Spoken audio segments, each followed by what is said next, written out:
Good morning. Mechanical engineering subject mechanical engineering के subject manufacturing technology में chapter number 2 foundry technology के अंदर last lecture में हमने जो टॉपिक चालू किया था डिस्कशन के लिए वो था मोल्डिंग प्रोसेस. दो कैटेगरी में मोल्डिंग प्रोसेस डिवाइड होती है, as per the method use and as per the mould material. उसमें हमने मेथड के accordingly floor moulding, bench moulding and pit moulding process discuss कर लिया था. आगे बढ़ेंगे आज क्लासिफिकेशन के अंदर. नेक्स्ट जो मोल्डिंग मेथड है वो है ग्रीन सैंड मोल्डिंग. क्या कहते हैं ग्रीन सैंड मोल्डिंग में? Green sand moulding it is the most widely used moulding process. सबसे ज़्यादा जो कास्टिंग प्रोसेस के अंदर मोल्डिंग प्रोसेस यूज़ होता है वो होता है green sand moulding. The green sand is used for moulding process which consist of silica sand, clay, water and other additives. Green sand तो यूज़ होंगी ही, लेकिन साथ में और एडिटिव्स भी यूज़ करेंगे जिसके अंदर होगा सिलिका, क्ले और वाटर. ठीक है, sand plus silica plus clay, फिर according to requirement water and कुछ एडिटिव्स ऐड करेंगे प्रॉपर्टियाँ चेंज करने के लिए.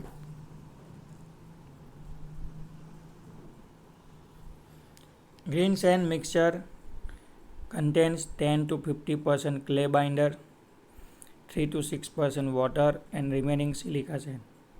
ग्रीन सैंड के अंदर क्या होगा, तो अगर हम लोग 100% ग्रीन सैंड लेंगे तो उसके अंदर 10 to 50% क्ले बाइंडर्स होगा टोटल वॉल्यूम का, 3 to 6% वाटर होगा टोटल वॉल्यूम का, और बाकी का जो होगा वो होगा सिलिका सैंड. सबको प्रॉपर्ली मिक्स करेंगे मूलर मशीन के अंदर और ग्रीन सैंड प्रिपेयर होगा. Green sand mix is prepared and mould is made by packing the sand around the pattern. सबको प्रॉपर्ली मिक्स करेंगे जिससे ग्रीन सैंड प्रिपेयर होगा. फिर पैटर्न के आसपास उसको पैकिंग करके रैम्ड करके पैटर्न के ऊपर आसपास सैंड को अरेंज करके रैम्ड करके पूरा मोल्ड कैविटी प्रिपेयर होगा. Cope and drag are assembled and the molten metal is poured when the mould cavity is neither dried nor baked. Cope और ड्रैग असेंबल करेंगे, runner riser gating system arrange करेंगे, sprue basin के through mould cavity के अंदर पिघली हुई धातु यानी molten metal को एंटर करवाएंगे. पूरा मोल्ड पोर्ड हो जाएगा मोल्टन मेटल से. क्लियर? तब तक मोल्ड को नहीं खोलना है जब तक पूरा कंपोनेंट ड्राई नहीं हो जाता, ठंडा नहीं हो जाता. This method is mostly prefer for making small and medium casting and suitable for non ferrous और ferrous casting.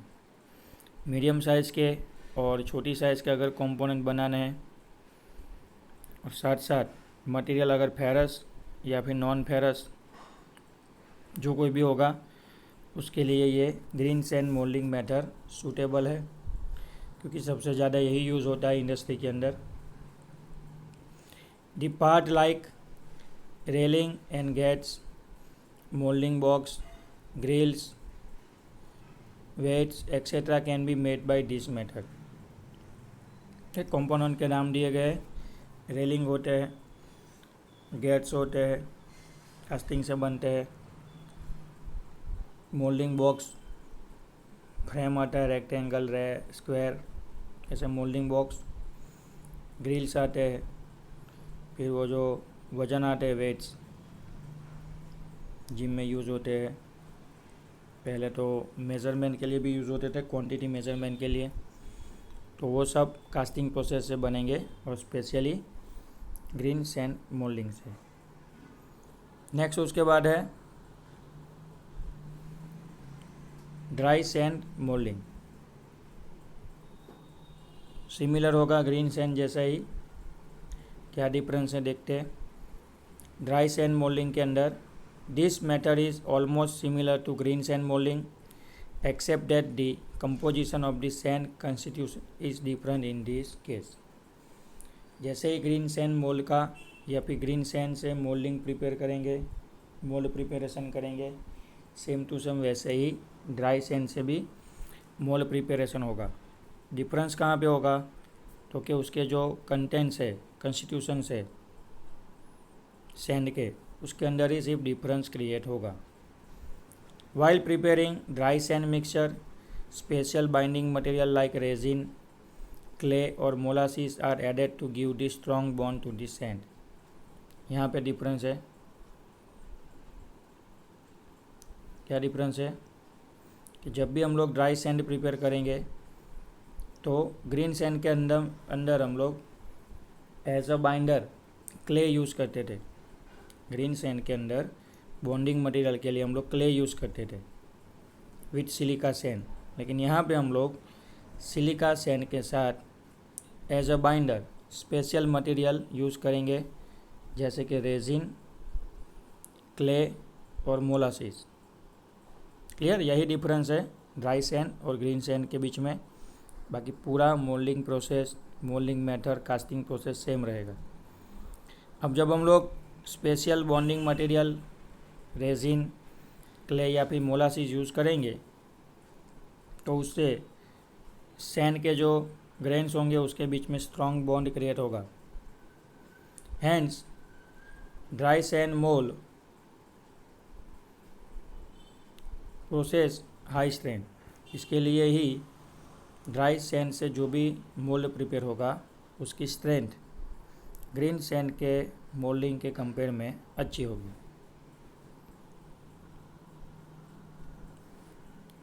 Dry sand mould are more permeable than the green sand mould. एक जो प्रॉपर्टी आती है सैंड की, permeability, वो dry sand के mould के अंदर थोड़ी बेटर होगी compare to green sand mould. Casting produce by this method process clean and smooth surface. Dry sand mould से कास्टिंग करने के बाद जो भी कंपोनेंट बनेगा तो उस कंपोनेंट की सरफेस फिनिश अच्छी होगी, यानी कि स्मूथ सरफेस मिलेंगी। क्लियर? और जो भी कंपोनेंट है वो क्लीन होगा। तो जो पोस्ट क्लीन प्रोसेस है, सेकेंडरी प्रोसेस कंपोनेंट को क्लीन करने के लिए, डायमेंशनल करेक्ट करने के लिए, फिनिशिंग करने के लिए, तो उसका खर्चा बच जाएगा। As compared to green sand moulding, this method produces casting with fewer defect. हर एक कास्टिंग के अंदर जब भी कंपोनेंट हम लोग कास्टिंग करके बनाएंगे कोई भी मेथड से, कुछ ना कुछ डिफेक्ट तो रहेगी, फ्यूअर डिफेक्ट रहती है वहाँ पे। तो अगर हम लोग सेम कंपोनेंट अगर ग्रीन सैंड मोल्डिंग की जगह ड्राई सैंड मोल्डिंग के अंदर बनाएंगे तो ग्रीन सैंड मोल्डिंग की कंपेयर में ड्राई सैंड मोल्डिंग से बने हुए कास्टिंग कंपोनेंट के अंदर कुछ ही डिफेक्ट देखने को मिलेगी, यानी बहुत सारे प्रॉब्लम सॉल्व हो जाएंगे, बहुत सारी डिफेक्ट एलिमिनेट हो जाएगी। Dry sand moulding provide better overall dimensional accuracy to the mould. Dimensional stability जो होती है कंपोनेंट की विथ अलाउंसेस, वो ड्राई सैंड मोल्डिंग के अंदर डायमेंशनल एक्यूरेसी हमको कंपोनेंट की अच्छी मिलेगी। जो शेप, जो डायमेंशन पैटर्न को दिए होंगे अप टू डेट वही प्रोडक्ट के अंदर आएंगे, कोई चेंजेस होगा नहीं। But the main disadvantages of this method is it require more labour and consumes more time in completing the mould and mould baking is also an extra work. एक disadvantages यही है कि भाई इसके अंदर ज़्यादा लेबर इन्वॉल्व होंगे, process करने में थोड़ा समय ज़्यादा लगेगा, क्योंकि पूरा मोल्ड जो स्टार्टिंग में प्रिपेयर होगा वो ग्रीन सैंड से होगा। फिर पूरे मोल्ड को हम लोग फर्नेस में डाल के बेक करेंगे, उसको पकाएंगे। फर्नेस में जितनी देर तक मोल्ड पड़ा रहेगा, गर्म होगा, उसका बेकिंग होगा, ग्रीन सैंड कन्वर्ट होगी ड्राई सैंड में, उतना उसको समय ज़्यादा लगेगा। ठीक है, तो ये सब के लिए समय भी ज़्यादा लगेगा और थोड़ा एक्स्ट्रा वर्क हो जाएगा, और सारी चीज़ें करने के लिए, हैंडलिंग करने के लिए एक लेबर या फिर लेबर्स भी ज़्यादा लगेंगे। तो ये थोड़ा उसका डिसएडवांटेजेस है। Due to high cost and time consuming process it is not used in mass production. ये सो खर्चा ज़्यादा होता है फर्नेस के अंदर बेकिंग करने में, लेबर चार्ज, फर्नेस का रनिंग चार्ज, ठीक है, फिर जो बेकिंग के अंदर टाइम लगता है। तो इन सब की वजह से, ज़्यादा खर्च और ज़्यादा टाइम कंज्यूम होने की वजह से, अगर मास प्रोडक्शन का टारगेट है, आप मास प्रोडक्शन करना चाहते हैं, एक ही डिज़ाइन, एक ही साइज़ का कंपोनेंट अगर आप नंबर ऑफ यूनिट में बनाना चाहते हैं मास प्रोडक्शन के अंदर, तो ये मेथड सूटेबल नहीं है। कौन सी मेथड यूज़ करेंगे हम लोग? ग्रीन सैंड या फिर दूसरी और मेथड आएंगी वो कोई। It is use for producing part like large rollers, gear housing, machinery component etcetera. Component कौन से बनेंगे? ड्राई सैंड से, ड्राई सैंड के मोल्डिंग से। तो बड़ी साइज़ के जो रोल होते हैं, जो रोलिंग प्रोसेस में यूज़ होते हैं, बहुत सारी और दूसरी जगह पे प्रिंटिंग, डाइंग में यूज़ होते हैं वो रोल्स। गियर हाउसिंग, गियर का जो बॉक्स होता है हाउसिंग, वो बनाने के लिए। मशीनरी के जो कंपोनेंट्स होते हैं, स्पेयर पार्ट, क्लियर, इंजन के, गियर के, उसको बनाने के लिए हम लोग क्या करेंगे? Dry sand moulding process use करेंगे। चलिए आगे बढ़ते हैं। उसके बाद नेक्स्ट है लूम मोल्डिंग। लूम मोल्डिंग ये भी एक सैंड है हमारी, एक अलग तरह की सैंड है। अकॉर्डिंग टू दी कॉन्स्टिट्यूशन उसके जो कंटेंट है वो चेंज होंगे, इसके लिए ये लूम सैंड कहलाएगी। देखते क्या है speciality. It is very different method for moulding. Green sand, dry sand की कंपेयर में ये थोड़ी अलग मेथड है मोल्डिंग की। In this rough structure of component is made by hand using the brick and loom sand. इसके अंदर क्या किया जाता है?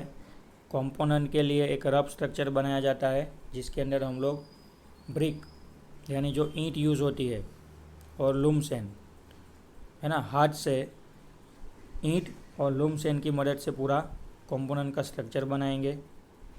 जैसे हमारे यहाँ वो कंस्ट्रक्शन वर्क होता है वैसे। The sand use is known as a loam sand और लूम मोर्टार। इसके लिए जो हम सैंड यूज़ करेंगे उसको बोला जाता है लूम सैंड या फिर उसको बोलेंगे loam mortar. Then the desired shape is given to the made structure with the help of stackle and sweeps, hence pattern is not required। फिर क्या होगा? तो कि जो हमने कंस्ट्रक्शन किया है ब्रिक और लूम सैंड की मदद से, उसी स्ट्रक्चर को हम लोग क्या करेंगे? कंपोनेंट का शेप देंगे with the help of strickle, sweeps, ठीक है। ये सब कास्टिंग के टूल है, पैटर्न बनाने के लिए टूल यूज़ होते हैं वो है। तो स्ट्रेकल और स्वेप्स यूज़ करेंगे और जो भी शेप है, जो भी प्रोफाइल है, जो भी रेप्लिका है सेम टू सेम प्रोडक्ट का, उसका स्ट्रक्चर हम लोग सैंड और ब्रिक को यूज़ करके बनाएंगे। सैंड के अंदर भी कौन सी सैंड यूज़ करनी है? लूम सैंड या फिर लूम मोर्टार। तो लूम मोल्डिंग प्रोसेस के अंदर हमको पैटर्न की ज़रूरत पड़ेगी नहीं। Pattern is not required for this process. Pattern की ज़रूरत नहीं है। After preparing the mould it is back to give this strength. पूरा मोल्ड प्रिपेयर हो जाएगा, फिर इसको वापस फर्नेस में डालेंगे। कुछ समय तक उसको क्या करेंगे? बेक्ड करेंगे, यानी पकाएंगे, गरम करेंगे, जिससे पूरे मोल्ड को स्ट्रेंथ मिल जाएगी। This method is most usually for producing large casting in a very small number. बड़ी साइज़ का कोई कंपोनेंट है, लार्ज साइज़ का, उसको बनाना है इन वेरी स्मॉल नंबर, बहुत ही कम संख्या में, बहुत ही कम पीसीस के अंदर अगर बड़ी साइज़ का कोई कंपोनेंट कास्टिंग करना है तो ये मेथड उसके लिए सूटेबल है। It enables to save time labour and material because use of pattern is avoided. Pattern बनाने की कोई ज़रूरत नहीं है, तो पैटर्न बनाने में जो समय खर्च होगा, पैसा इन्वेस्ट होगा, लेबर चार्ज जो होगा, मटेरियल जो यूज़ होगा पैटर्न के अंदर, तो ये पैटर्न वाला पूरा पोर्शन ही यहाँ पे अवॉइड करना है, इसको बनाना ही नहीं है। तो पैटर्न का जो भी खर्चा है, लेबर, टाइम, मटेरियल, सब यहाँ पे क्या हो जाएगा, रिड्यूस हो जाएगा। But not used widely because it takes time for preparing the mould and skill moulder is required. बहुत ज़्यादा लूम मोल्डिंग प्रोसेस यूज़ नहीं होता है, क्योंकि लूम मोल्डिंग का जो मोल्ड प्रिपरेशन होता है, उसका जो हम लोग मोल्ड प्रिपेयर करते हैं, उसमें समय टाइम ज़्यादा लगता है, प्लस मोल्ड प्रिपेयर करने के लिए हमको स्किल मोल्डर की रिक्वायरमेंट रहती है। ठीक है, लूम मोल्डिंग से हर कोई फाउंड्री मैन सेम स्ट्रक्चर बना पाएगा ऐसा ज़रूरी नहीं है, उसके लिए स्किल चाहिए।